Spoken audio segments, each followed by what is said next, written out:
बगाड चढल्यानंतर बगाड्याला देवळामध्ये नेऊन देवाचं दर्शन घेऊन बाहेर आणला जातो। त्यानंतर त्या बगाड्याने 5 फेऱ्या काढल्या असतात बगाड्याभोवती।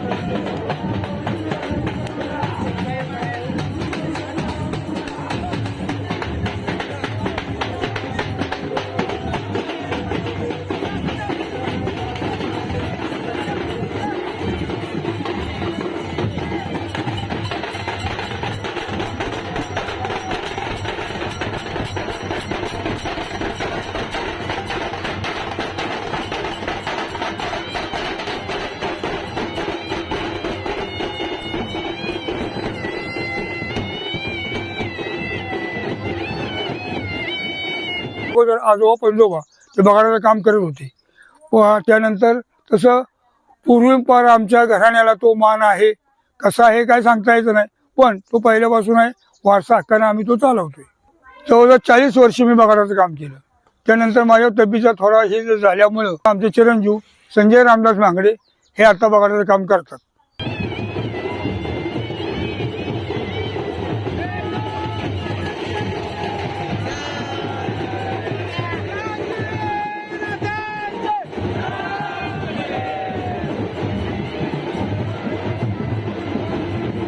पाच फेऱ्या झाल्यानंतर मग बगाड्या शेडावर चढतो।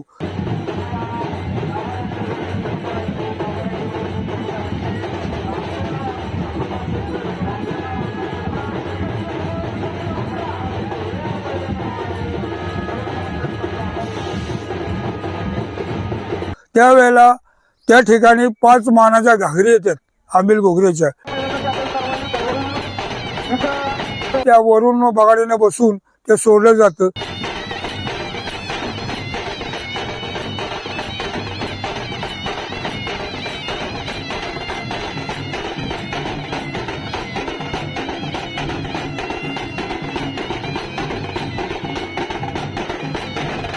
ते सोडायचा जोपर्यंत कार्यक्रम होत नाही तोपर्यंत बगाड पूर्ण फिरत असतं।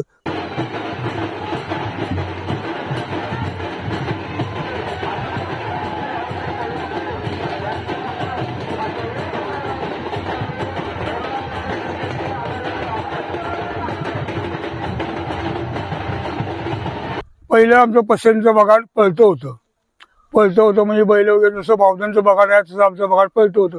त्याला भरपूर बैल जुंपून आमच्या इथल्या चिलावली देवी म्हणून नदीच्या काठाला ते बगाड्या पुढं लागून गावामध्ये पळत यायचं। बरेच वर्ष ही प्रथा चालू होती, पण त्यानंतर काही वेळेला थोडीशी वित्त हानी, बैलांची हानी, माणसांची हानी व्हायला लागली।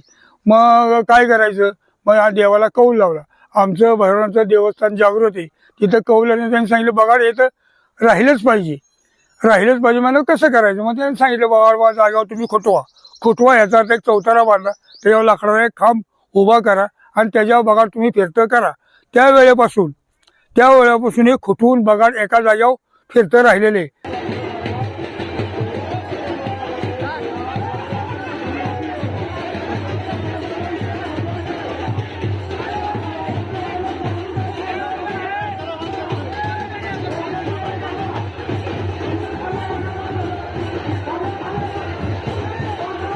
कमीत कमी 5 ते 7 फेरे बगाडाचे होतात।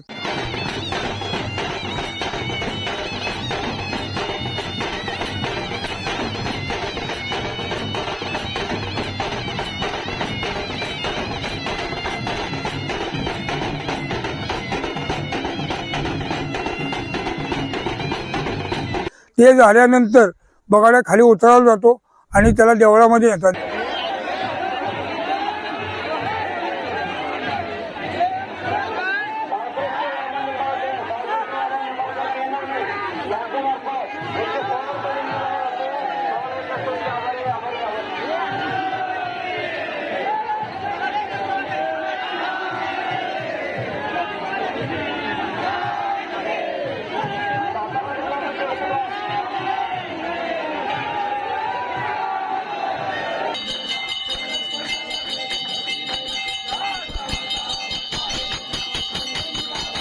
देवळामध्ये गेल्यानंतर दर्शन वगैरे तिथं झाल्यानंतर पुजारी प्लस भटजी हे वाजत गाजत पालखी बारवेमध्ये जाते।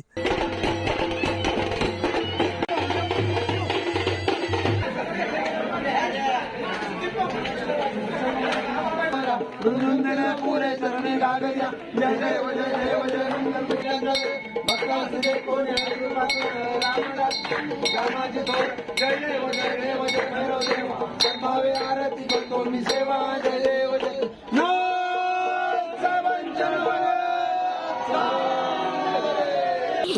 चाखाली आमचं बकरं पडायचं. परत तो बगाड खुंटवल्यानंतर 12वी बसली बकरी पडायची. तर च्या काळात मांडदेव दुर्घटनेनंतर 12वी बसली बकरी बंद केले व आम्हाला निशाणाचा मान दिला गेला. बगाडच्या वेळेस आमचं निशाण येतं आणि मग निशाण घेऊन आम्ही 12 बस जातो. 12 बशी निशाण बांधलं जातं.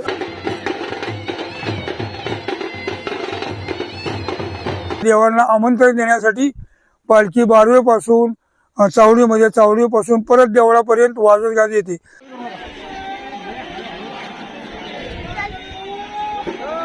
भैरवच्या लग्नासाठी ज्या बहिणी आहेत, भाऊ आहेत, आमके त्यांना सगळ्यांना आमंत्रण देऊन देवळामध्ये लग्नासाठी बोलावलं जातं.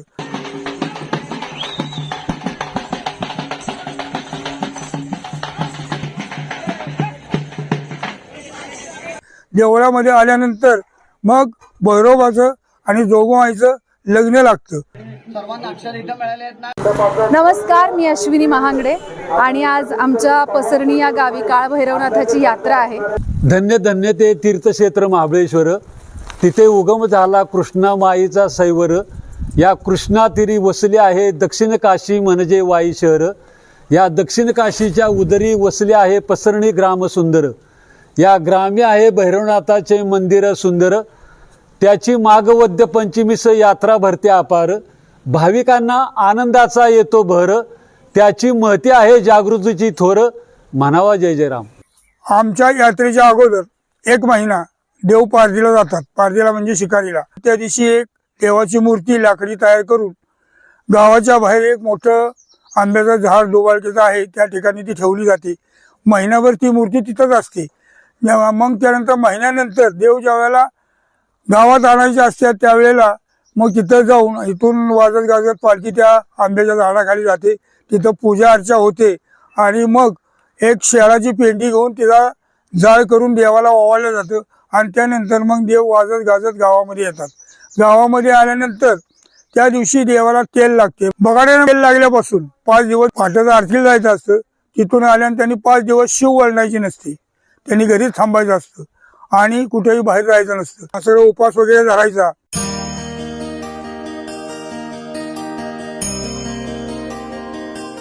चतुर्थी देवाच्या हळदी असते ती.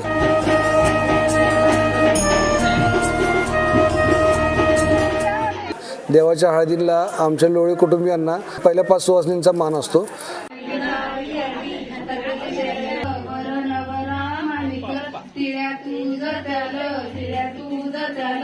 रामा तुझा वाण तेलवन उतरवान देवाची तेलवन उतरवान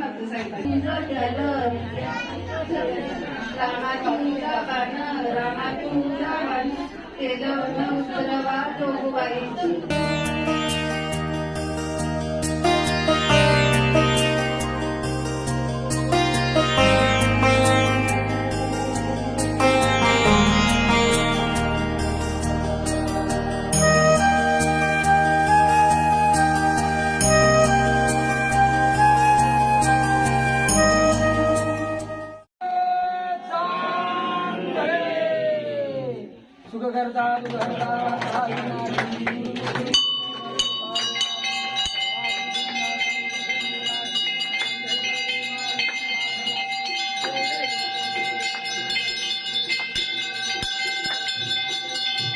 लोळे कुटुंबियांचं मूळ नाव जाधव.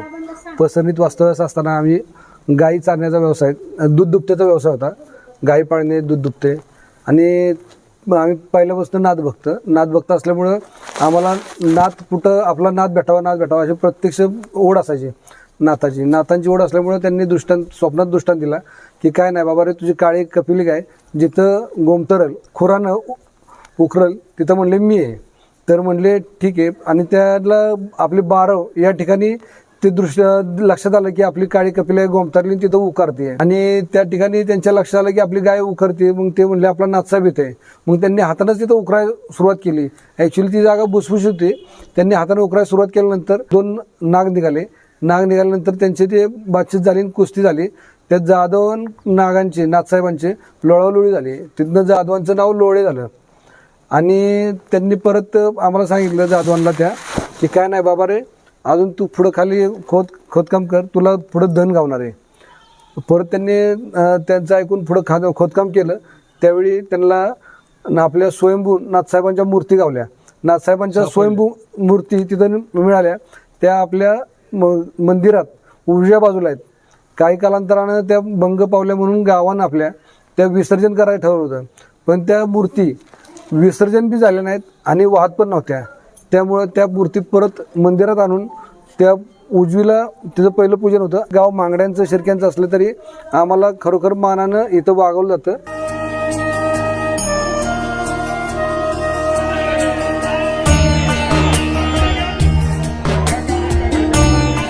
वाघजाई देवी वाघेश्वरी ती डोंगराच्या कडेला म्हणजे तिथं पहिलं पसरणीचं मूळ गावठाण होतं आणि तिथं ती वास्तव्य होतं. आणि ते भावाच्या यात्रे दिवशी तिथं निशाण रूपी तिथून ते काठीचे मानकरी विठ्ठल येवले म्हणून आहे, तिथून ते काठीचं निशाण मंदिरात आणतात. मंदिरात नंदी जो लाकडी खांब आहे, घोड्याचे नाल त्या खांबाला ठोकलेले असतात.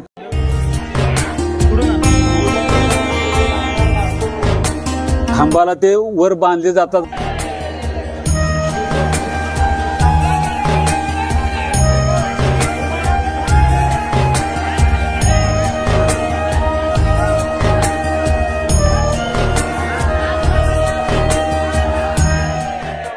निशाण उभारल्यानंतर मग बगाडाच्या कार्यक्रमाला सुरू होतो. ते बगाडाचं साहित्य, बाहुली, त्याची कळकं, त्याचे दोरखंड वगैरे सगळं बाहेर आणून येतात. ते सगळे व्यवस्थित ते तासून मिसून सगळे त्याचं बांधकाम केलं जातं.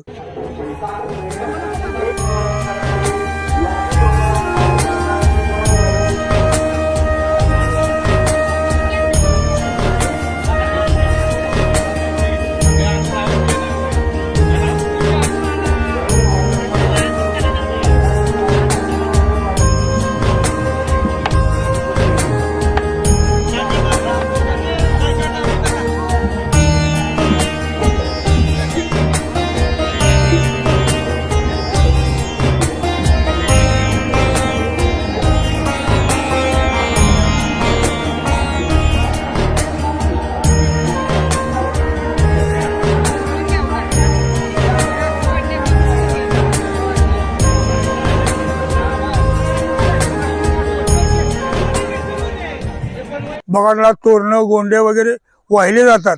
वाहिले गेल्यानंतर मग ते त्याला शीट बांधतात.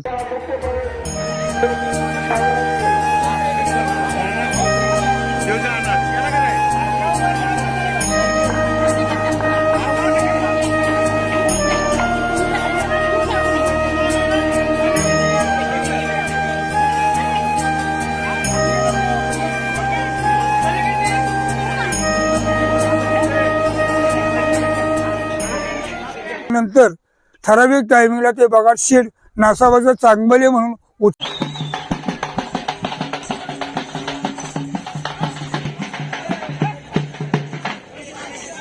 देवळामध्ये आल्यानंतर मग भैरोबाचं आणि जोगमाईचं लग्न लागतं. सर्वांना अक्षर इथं मिळाले आहेत ना? मिळाल्या. शुभमंगल स्वस्ति श्री गणायकं गजमुखं घोरेश्वरं सिद्धिदं चिन्तामणि सेवरं ेनात्मकं सुवरं विघ्नेश्वरं बोधरं ग्रामो रामसंस्थितो गणपति पूर्या सदा शुभमंगल या कुंदेंदु तुषार हार धवला या शुभ्रवस्तावता या लीलावर दंड मंडित करा या श्वेत पद्मासना या ब्रह्माजित शंकर कगुगे देवे सावंदिता सामा मातु सरस्वती भगवती निश्रेष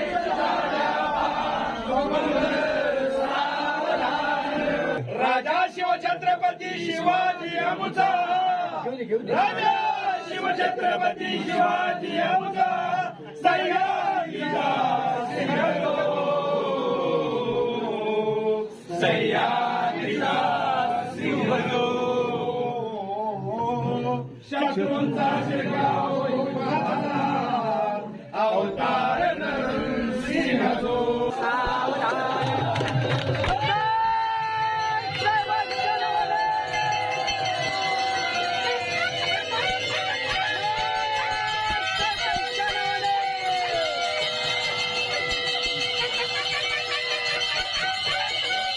ते लग्न झाल्यानंतर रात्री देवाचा फार मोठा छबिना निघतो.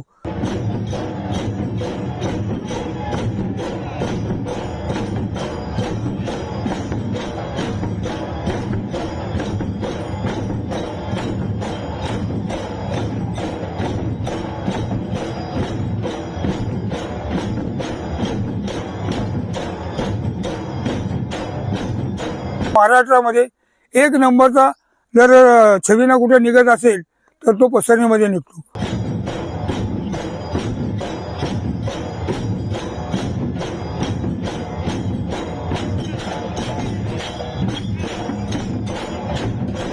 ह्या ठिकाणी गावगावचे ढोल झांजी वगैरे त्यांना भरपूर इनाम दिले जातो. त्यामुळं भरपूर ढोल येतात आणि रातभर छबिना आणि रात्री छबिनानंतर सकाळी पाठेपर्यंत चालतो. नंतर थोडी विश्रांती होते आणि विश्रांती झाल्यानंतर सकाळपासून ते 3:30-4 वाजेपर्यंत छबिना चालतो.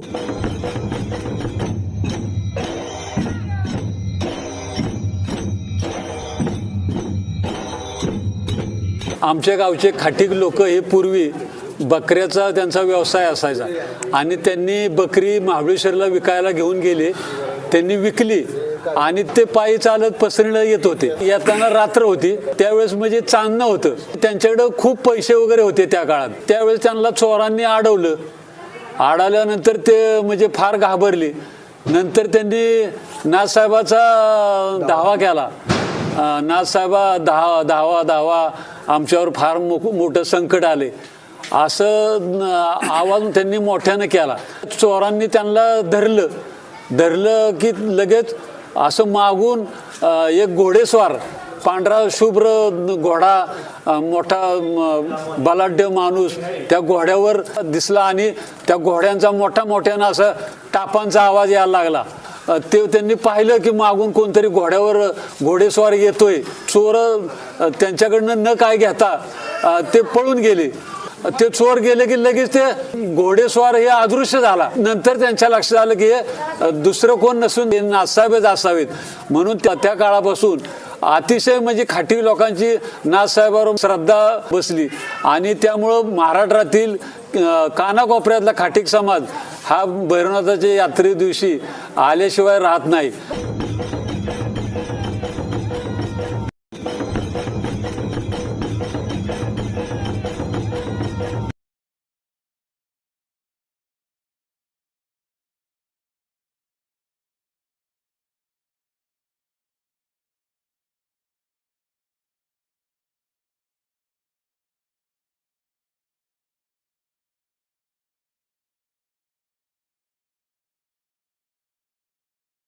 छबिना वाजत गाजत देवळापाशी येतो. 3 वाजता छबिनाची सांगता होते. छबिनानंतर पालखी देवळामध्ये येते. यात्रेची सांगता होते. खरं तर बऱ्याच लोकांनी नाथसाहेब हे कसं जागृत देवस्थान आहे याबद्दल सांगितलं असेल, पण मला असं वाटतं की मी एक कलाकार आहे, तर माझा प्रवास जो पसरणीपासून मुंबईपर्यंतचा आहे तर तो कसा या यात्रेशी निगडीत आहे याबद्दल मी खुलासा करायला आतुर आहे. खरं तर पसरणी गावामध्ये यात्रा होते याच्या आधी म्हणजे खूप वर्षांपूर्वी जेव्हा अगदीच मी लहान होते, माझे वडील, त्यांच्या आधी त्यांचे वडील, हा सगळा जो प्रवास आहे यात्रेतला, तर यात्रेमध्ये नाटकं व्हायची. हे नाटक गावातलीच मंडळी नाटकात काम करायची, तीच डिरेक्ट करायची. अशा पद्धतीची नाटकं ही गावात व्हायची, भारुडं व्हायची. आणि मी जे शिकले ते मी सुद्धा शिकले ते पसरणी गावच्या यात्रेमध्येच शिकले. कारण साधारण एक 4वी-5वीत असेल तेव्हापासून श्री भैरवनाथ कला क्रीडा विकास मंडळ यांनी आयोजित केलेल्या नाटकांमध्ये कुठेतरी छोटं काम करणं, एखादा डान्स परफॉर्मन्स करणं असा तो सेटअप असायचा. पण या यात्रेच्या आधीचे 2 महिने हे आमच्यासाठी खूप चॅलेंजिंग आणि खूप आनंदाचे असायचे, कारण रिहर्सल्स असायच्या, तालमी असायच्या आणि या तालमीला जवळपास आमची सगळी जी लहान आम्ही सगळी मुलं आहोत यांचं नाटक पाठ व्हायचं. आणि ज्या दिवशी नाटकात व्यक्तिरेखा करणारं एखादं कुणीतरी गैरहजर असायचं त्या दिवशी ते पात्र आम्हाला साकारायला मिळायचं ज्याचं पाठांतर त्या कॅरेक्टरचं चोख आहे. तर इथून माझ्या प्रवासाची सुरुवात झाली. मी माझे वडील